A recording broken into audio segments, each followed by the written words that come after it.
Olá amigos, Lucas de volta com mais um vídeo sobre castas e hoje nós vamos falar sobre as castas mistas, que são aquelas regidas pelo Ketu. Então se você ficou curioso para aprender mais, venha comigo para o vídeo.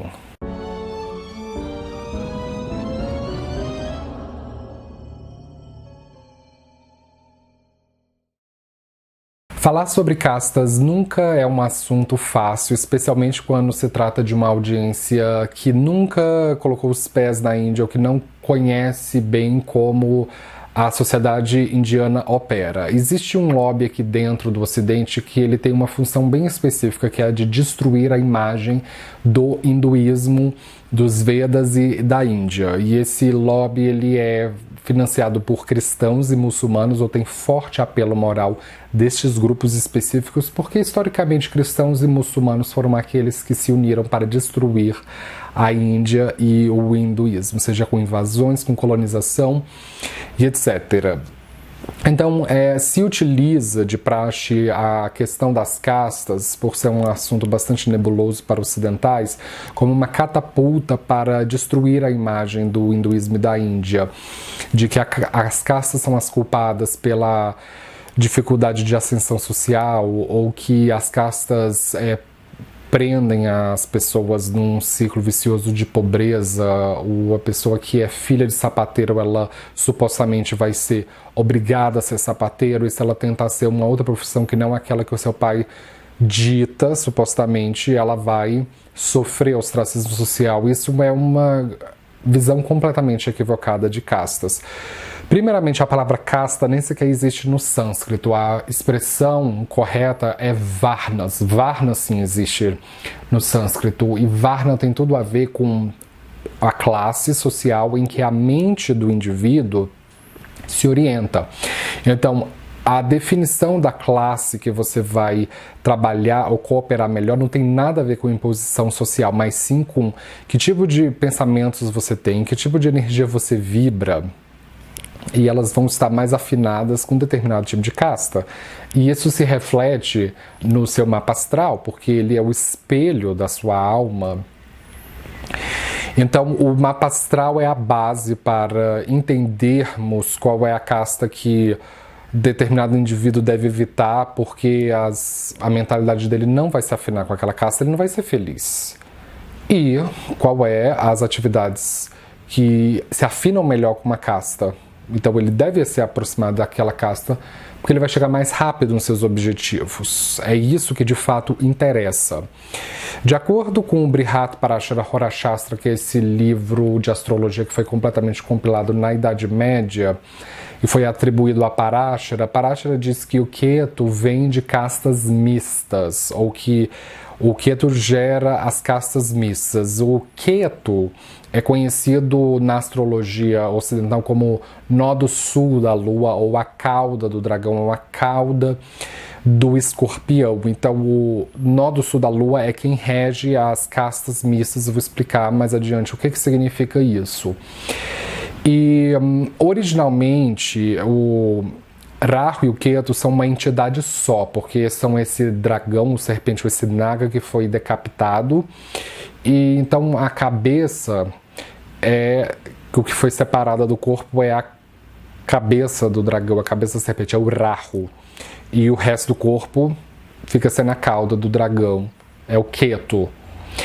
Então, o Rahu também pode ter fortes associações com as castas mistas, mas ele é mais especificamente associado à casta dos párias, que são os Chandlas ou os Dalits, em que tem um vídeo específico sobre isso, embora o Ketu também possa refletir alguns temas sobre párias, que são Chandlas ou Dalits, mas só que o Parashara fez conotações específicas para Ketu no tocante à casta, então ele merecia um vídeo específico sobre o que são essas castas híbridas. Se você quer entender melhor o que são castas, eu realmente não recomendo esse vídeo. Principalmente se você se encaixa no perfil daquelas pessoas que utilizam o seu mapa ocidental tropical para entender castas. Assim, não recomendo mesmo. porque em algum momento você vai bloquear o seu conhecimento, o seu entendimento sobre esse assunto. Então, se você quiser continuar esse vídeo, eu vou primeiramente recomendar que você faça o seu mapa astral pela astrologia sideral e que, sobretudo, você descubra qual é o seu signo ascendente pela astrologia sideral, porque é ele que dá a tabulação do mapa, a posição dos astros nas casas. Então, se você não fez isso ainda, eu vou deixar um link na descrição do vídeo que ele vai te direcionar para um tutorial em que lá eu ensino passo a passo de como você calcular o seu ascendente, assim como o seu mapa astral inteiro pela astrologia sideral. Uma vez que você fez isso, você volta aqui no vídeo e veja se você tem o nó do sul da lua, o Ketu, posicionado na casa 1, porque a casa 1 representa o seu ascendente, é a sua identidade, como você individualmente se orienta para o mundo. Então, planetas posicionados dentro, embora Urahu e Ketu não sejam planetas, mas na fato eclipses, mas independentemente, qualquer astro que você tenha posicionado na casa 1, ele vai... aquela casta que ele rege vai influenciar bastante a sua orientação pela vida. E você também pode verificar se você tem o Ketu posicionado na casa 2, porque a casa 2 ela é muito parecida com a casa 1, porque ela representa os valores que sustentam a nossa identidade. Então, Ketu na 1 ou na 2, ele dá algumas atributos parecidos no tocante a castas mistas. E uma outra maneira de você também verificar a questão das castas é através da astrologia Jaimini, cujo tema central dessa astrologia é a sequência de 8 indicadores móveis ou Charakarkas.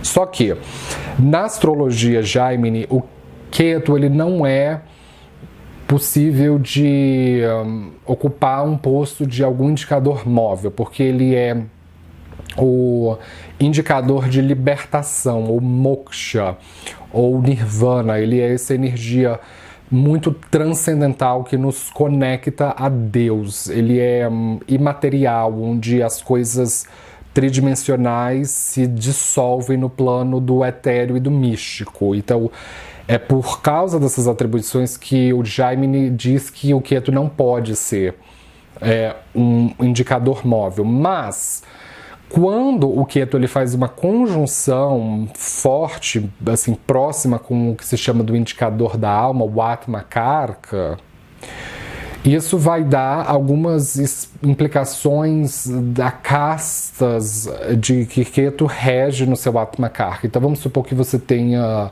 o Marte como seu Atma Karka e você tem Ketu em conjunção com Marte. Você ainda vai se identificar com as castas mistas. Então, eu não recomendo esse vídeo se você não tenha feito ainda a sua sequência de indicadores móveis pela astrologia Jaimini.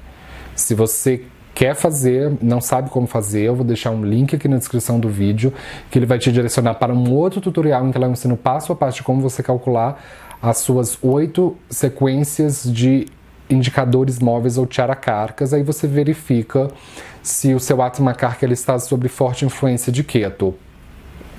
Mas sem mais delongas, vamos definir o que são essas castas mistas. Castas mistas significa, no contexto da Índia, alguém que nasceu de uma mãe que a família ocupa uma casta, no caso a família materna, ocupa uma casta mais elevada que a casta ocupada pela família do pai, porque tradicionalmente é considerado inauspicioso quando o homem se casa com uma mulher cuja casta dela é mais elevada do que a dele. É mais apropriado, culturalmente falando, quando o homem tem uma casta mais elevada e ele se casa com uma mulher de uma casta igual a dele ou um pouco mais baixa.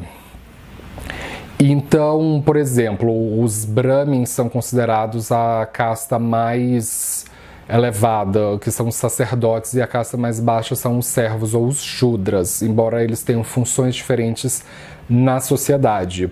Então, castas mistas têm muito a ver com isso.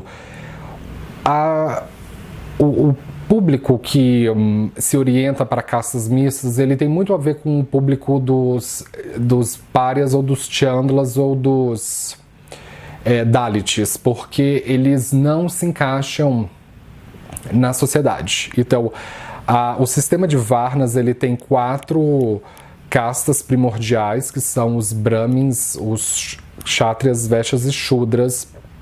E o número 4, na numerologia, ele tem conotação com equilíbrio e estrutura, porque se você pensar um quadrado, ele tem 4 ângulos e ele denota manifestação, ou os móveis, mesas, cadeiras, eles têm 4 pés que sustentam as coisas. Então, as 4 Varnas são aqueles que sustentam a sociedade para que ela funcione de maneira equilibrada e saudável. Só que ainda assim, ainda tem aqueles indivíduos que eles não conseguem se encaixar nessas 4 Varnas pré-estabelecidas, porque eles são excêntricos, mal compreendidos, não bem vistos, não bem aceitos. Existe sempre alguma característica que os colocam na marginalidade, ou na fragilidade, ou na opressão, alvo de discriminação, esses tipos de situação. Então, Ketu representa o Deus não manifesto nos Vedas, que é Brahman. Então, ele é para além da matéria, ele é para além da tridimensionalidade. Então, as pessoas que têm o Ketu na casa 1 ou na 2, ou o Ketu influenciando o Atma Karka, elas se sentem alienígenas, elas se sentem fantasmagóricas, invisíveis, que elas não são percebidas ou notadas ou vistas. E elas não conseguem se identificar com nenhuma casta. Sempre quando elas gravitacionam em torno de alguma ocupação de determinada casta, elas sempre sentem que alguma coisa está faltando e sempre ficam transitando, como se fossem nômades, ou que não conseguem criar algum vínculo muito longevo. Então elas podem se sentir alienadas. Ketu, ele é dito de ser pertencente ao que se chama de terceiro sexo, ou terceiro gênero, que em sânscrito se chama de Tritiya Prakriti. E o terceiro sexo, ele é, no contexto da Índia, associado ao que no Ocidente se chama de a população LGBT, lésbicas, gays, bissexuais e transexuais, ou transgêneros. Só que no contexto da Índia são o que se chama de terceiro sexo. Normalmente podem ser gays, lésbicas e transexuais. Só que é mais comum na Índia pessoas transexuais se definirem como sendo pertencentes ao terceiro sexo. É mais raro encontrar homens gays ou lésbicas que se definem como sendo do terceiro sexo, a não ser que seja um homem gay altamente afeminado ou uma lésbica altamente masculina que traga ambiguidade para o corpo. Mas normalmente não, normalmente são mais pessoas transexuais que se autodefinem como sendo do terceiro gênero. E os transexuais são conhecidos em sânscrito como Hijiras ou Ijiras. Então, o Ketu representa os intocáveis, assim como o Rahu, mas só que o contexto do Rahu é bem diferente. No caso do Ketu, são aqueles intocáveis que são pessoas que são alvos de discriminação ou de ostracismo social por elas serem quem elas são. Então, embora a Índia tenha mudado muito a maneira como ela enxerga a questão do terceiro gênero, porque a Índia e a religião védica enaltece a orientação não heterossexual, gays, lésbicas, transexuais, a nível de cultura, a nível de espiritualidade e religião. Existem vários deuses que têm uma orientação não heterossexual, uma expressão de gênero não binária, templos, divindades que transgêneros costumam prestar adoração, esses tipos de coisas. Só que quando a Índia ela foi invadida pelos muçulmanos, eles tentaram implementar a Sharia na Índia, então a maneira como os muçulmanos tratavam os LGBTs era de uma maneira bastante desumana, porque o próprio Alcorão ele ensina que para você ser um bom muçulmano você deve reprovar e denunciar e levar para um tribunal de Sharia para que a pessoa sofra as devidas sanções, que vai desde encarceramento até pena de morte. E essa mesma tradição que eu chamo de teologia homofóbica e transfóbica, ela vem do cristianismo, é inspirada ali nas cartas de Paulo e também no Levítico, e o cristianismo ele é inspirado no judaísmo, em que Levítico o Moisés orienta as pessoas a matarem homossexuais. É exatamente isso que ele está falando. Então, é uma religião bastante pacífica, né, que orienta as pessoas a matarem homossexuais e transexuais. E o judaísmo ele se inspira no zoroastrismo, que é considerada a primeira religião monoteísta, surgida lá no Irã, em que existe também um manual de como matar homossexuais. Então, a Índia, por ela ter tido contato com todas essas religiões, ela acabou esquecendo a sua verdadeira identidade. Então, de acordo com essa tradição, os que foi imposta por estrangeiros na Índia, os indianos passaram a ver a questão do terceiro sexo como algo muito tabu. Então é aí onde começa a questão da intocabilidade do ostracismo social, que pessoas LGBTs ou especificamente rígidas ou transgêneros, assexuados também são pessoas que são regidas por quieto, sofrem. Só que desde a independência da Índia, 1948, ela ainda assim passou por um grande período de influência britânica. Mesmo depois da ocupação muçulmana, os muçulmanos passaram a administração da Índia para os britânicos, que tentaram reforçar códigos penais que são baseados na Bíblia, dentre eles a criminalização da homossexualidade. Então a Índia durante muitos anos criminalizou a homossexualidade. Então foi só em 2018 que finalmente a Suprema Corte Indiana revogou o Código 377, que especificamente criminaliza homossexuais e transgêneros. Então a Índia vem passando por um processo muito forte de reafirmação da sua identidade hindu e védica e de retirar aquilo que não é essencialmente hindu ou védico, o que é inclusive homofobia teológica, que isso não é da cultura hindu. Então as pessoas transgêneros vêm ganhando mais espaço na sociedade, elas têm agora o direito de mudar de sexo ou assumir a identidade de gênero que afetivamente elas se sentem cabendo, que elas se sentem pertencerem, e até mesmo casamento. Mas a Índia ainda tem muito o que percorrer em relação a questões de direitos LGBTs, a criminalização de homofobia, casamento civil igualitário, adoção, direito a patrimônio, todos esses tipos de coisa. Então, pelo fato de que Ketu tem associação com rígidas, transgêneros, porque ele é eunuco, esse astro ele é eunuco, então ele representa pessoas que não se encaixam na sociedade por não se conformarem a expectativas sociais de gênero. Isso pode ser em qualquer lugar do mundo, não especificamente na Índia, porque é uma população que vai ser sempre 5% da população total, nunca vai passar disso, então vai ser sempre uma minoria, seja na Índia ou em qualquer outra parte do planeta. Mas não necessariamente significa que pessoas que têm o Ketu na casa 1 ou na 2 ou Ketu influenciando no Atma Karka, que elas necessariamente vão ser homossexuais ou transexuais. Não significa isso. Elas podem ser excêntricas em outras sortes, como por exemplo de serem de castas mistas, como eu tinha falado no início do vídeo,